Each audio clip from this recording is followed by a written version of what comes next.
Joshua chapter 12. Ang mga haring tinalo ni Moses.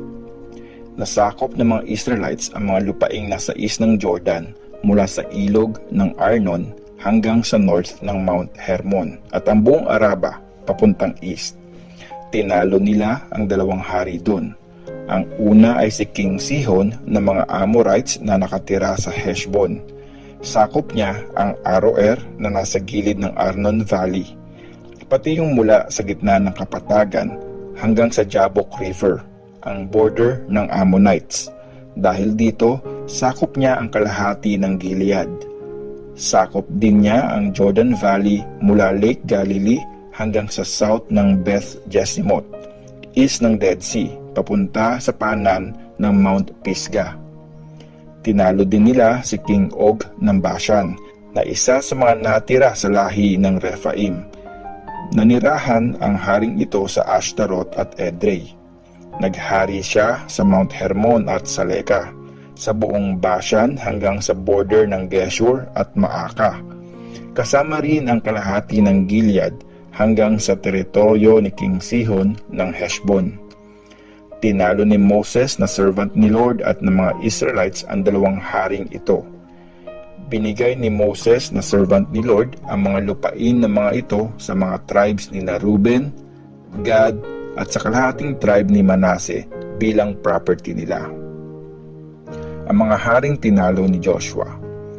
Tinalo ni Joshua at ng mga Israelites ang mga hari sa west ng Jordan, mula Baal-Gad na nasa Lebanon Valley hanggang Mount Halak sa south malapit sa Edom. Pinamigay ni Joshua ang mga lupaing ito sa mga tribes ng Israel ayon sa mga bahaging dapat mapunta sa kanila. Kasama sa pag-aaring ito ang mabundok na bayan, ang kapatagan, ang Jordan Valley at paanan ng mga bundok, ang desert at ang Negev. Doon nakatira ang mga Hittites, Amorites, Canaanites, Perizzites, Hivites at Jebusites.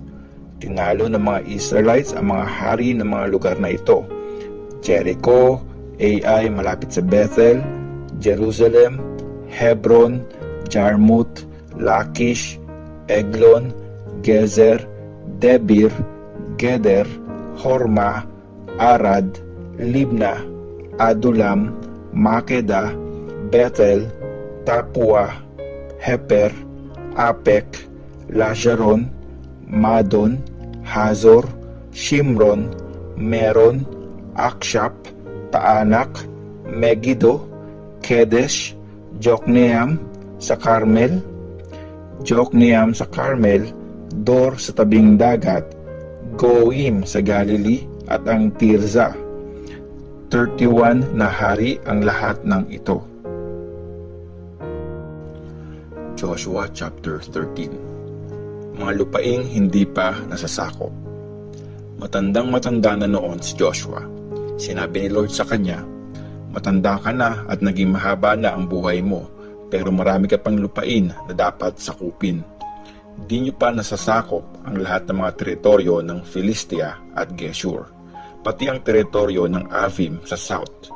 Tinuturing ding lupain ng mga Canaanites ang Shihor na nasa east ng Egypt hanggang sa Ekron, kahit sakop ito ng mga haring Philistines na nakatira sa Gaza, Ashdod, Ashkelon, Gath at Ekron. Sa south naman ay ang buong lupain ng mga Canaanites at ang Meara na sakop ng mga Sidonians hanggang sa Afek, hanggang sa border ng mga Amorites.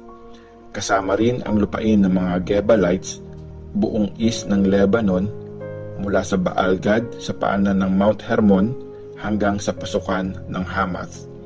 Kasama dito ang lahat ng mga nakatira sa mabundok na bayan mula Lebanon hanggang Misrephoth-Maim, pati na ang lahat ng mga Sidonians. Pagdating nyo doon, papalayasin ko ang lahat ng mga taong naninirahan doon.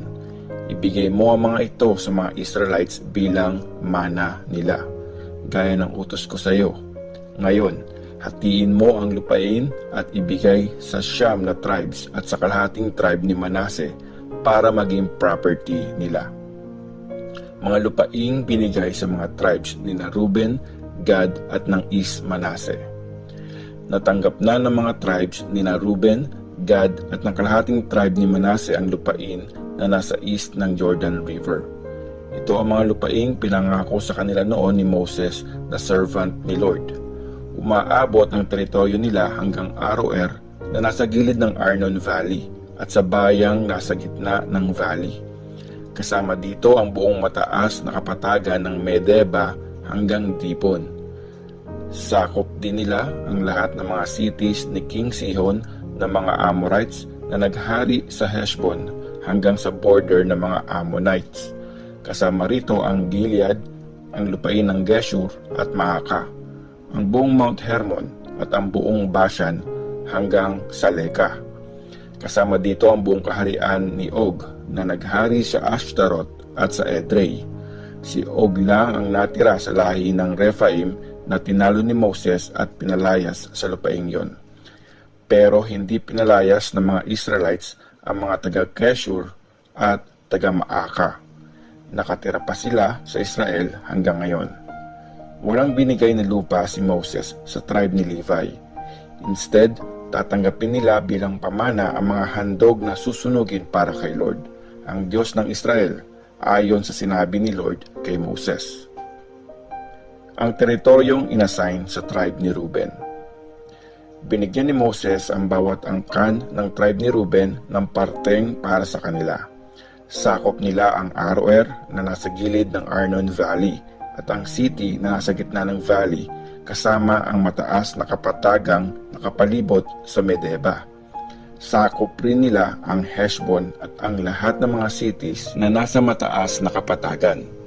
Dibon, Bamoth, Baal, Beth, Baalmeyon, Jahas, Kedemot, Mepaath, Kiriathaim, Sibma, Zeret, Shahar na nasa burol ng valley, Bet Peor, mga slope ng Mount Pisgah at Bet Jeshimoth.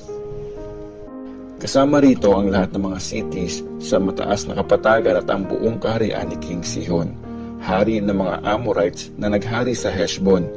Tinalo siya ni Moses pati ang mga leaders ng Midian na sina Evi, Rekem, Zur, Hur at Reba. Sakop sila ni King Sihon at nanirahan sa lupaing iyon. Pinatay rin ng mga Israelites ang manghuhulang si Balaam na anak ni Beor. Ang Jordan River ang naging border para sa tribe ni Reuben. Ito ang mga cities at bayang binigay sa mga angkan ni Reuben para maging property nila. Ang teritoryong inassign sa tribe ni Gad. Nabigyan rin ni Moses ng parte sa lupain ang mga angkan sa tribe ni Gad para maging property nila. Sakop ng teritoryo nila ang Jazer at ang lahat ng mga cities sa Gilead, ang kalahati ng lupain ng mga Ammonites hanggang sa Aroer na nasa east ng Raba. Sakop din nila ang lupain mula Heshbon hanggang Ramat, Mispe at Betonim at mula sa Mahanaim hanggang sa border ng Lodebar. Sakop nila mula sa Jordan Valley ang mga cities ng Beth Haram, Beth Nimra, Sukot at Zabon, pati ang mga natitirang kaharian ni King Sihon ng Heshbon. Sakop din nila ang buong lupain sa east mula Jordan River hanggang sa Lake Galilee sa north. Ito ang mga binigay na city at bayan sa mga angkan ng tribe ni Gad para maging property nila. Ang teritoryong inassign sa tribe ng East Manase. Nabigyan na rin ni Moses ng parte sa lupain ang mga angkan sa kalahating tribe ni Manase para maging property nila. Sakop nila ang lupain mula sa Mahanaim hanggang sa Bashan, ang buong kaharian ni King Og ng Bashan at ang 60 na mga bayan nito na sakop ng Jair. Kasama dito ang kalahati ng Gilead, pati na ang Ashtaroth at Edrei, at ang mga cities sa Bashan na sakop ni King Og. Binigay ang mga lupaing ito sa kalahati ng mga angkang nagmula kay Makir na anak ni Manase. Ito ang mga lupaing nasa east ng Jericho at ng Jordan na pinamigay ni Moses nung nasa kapatagan siya ng Moab.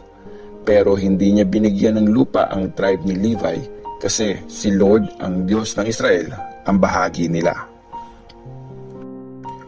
Joshua chapter 14. Ang paghahati ng Kanaan sa west ng Jordan.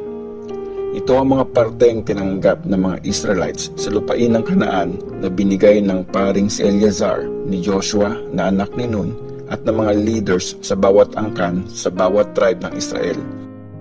Gaya ng inutos ni Lord kay Moses, dinaan sa palabunutan ang pamimigay ng mga lupain para sa 9 tribe. Nabigyan na ni Moses ng lupain ang 2 tribe na nasa kabila ng Jordan, pero wala siyang binigay na lupain sa mga Levites. Binigyan din ng lupain ang 2 tribes mula sa mga descendants ni Joseph. Ito ang Manase at Ephraim. Hindi binigyan ng lupain ang mga Levites, pero binigyan sila ng mga cities para matirhan at mga pastulan para sa mga alaga nilang hayop. Pinaghati-hatian nga ng mga Israelites ang lupain gaya ng inutos ni Lord kay Moses. Binigay kay Caleb ang Hebron. Isang araw, lumapit kay Joshua na nasa Gilgal ang ilan sa descendants ni Judah. Isa sa kanila si Caleb na anak ni Jephunneh na Kenizzite. Sinabi niya kay Joshua, "Alam mo yung sinabi ni Lord kay Moses na servant ng Diyos tungkol sa ating dalawa nung nasa Kadesh Barnea tayo. 40 years old ako nung pinadala ko ni Moses na servant ni Lord mula Kadesh Barnea para maging espiya sa lupaing ito. Nag-report ako ng totoo pagbalik ko sa kanya. Dahil sa masamang report ng mga kasama ko, natakot ang buong bayan. Pero buong puso akong sumunod kay Lord na Diyos ko. Kaya nangako si Moses sa akin at sa mga anak ko na siguradong forever mapupunta sa akin ang lupa na nilalakaran ko ngayon. Ngayon, kita mo naman, 45 years na ang lumipas mula nung sinabi yun ni Lord kay Moses, nung naglalakbay ang mga Israelites sa desert. At ngayon, 85 years old na ako. Hindi pa rin nagbabago ang lakas ko mula nang ipadala ako ni Moses. Kaya ko pa rin makipaggera at gawin ang kahit anong trabaho. Kaya ngayon, ibigay mo na ang mabundok na bayan na pinangako ni Lord sa akin. Narinig mo rin ang tungkol sa mga higanteng Anakim na nakatira sa malalaking cities na may malalaking pader. Baka samahan ako ni Lord at mapalayas ko sila, gaya ng sinabi niya sa akin." Kaya blines ni Joshua si Caleb na anak ni Jephunneh at binigay sa kanya ang Hebron para maging property niya. Hanggang ngayon, property pa rin ang Hebron ng mga descendants ni Caleb na anak ni Jephunneh na isang Kenizzite. Kasi tapat niyang sinunod si Lord, ang Diyos ng Israel. Arba ang dating pangalan ng Hebron. Si Arba ang pinakadakila sa lahi ng mga Anakim at nagkaroon nga ng kapayapaan sa lupain.